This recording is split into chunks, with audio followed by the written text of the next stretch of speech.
Gold இருக்கிறவங்களுக்கு ஒரு கஷாயம் போட்டு குடிக்கலாம். மிளகு, ஜீரகம், கொத்தமல்லி வர கருவேப்பிலையும் போட்டிருக்கேன், துளசியும் போட்டிருக்கேன்.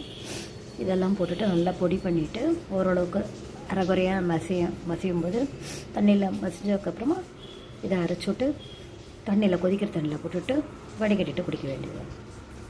இது மாதிரி மசிச்சுடலாம், அரைச்சி வச்சிடலாம். கொதிக்கிற தண்ணியில் போட்டு பாதியாக நல்லா கொதிச்சோடனே வடிகட்டிட்டு குடிக்க வேண்டியது. ஒரு பிஞ்சு மஞ்சப்பொடியும் ஒரு பிஞ்சு உப்பும் போட்டேன், மிக்ஸி அலம்பின தண்ணியும் விட்டேன், வெந்நீரை விட்டு அலம்பிட்டு நல்லா கொதிக்கட்டும். பாதியாக கொதிச்சதுக்கப்புறம் வடிகட்டிட்டு குடிக்கலாம்.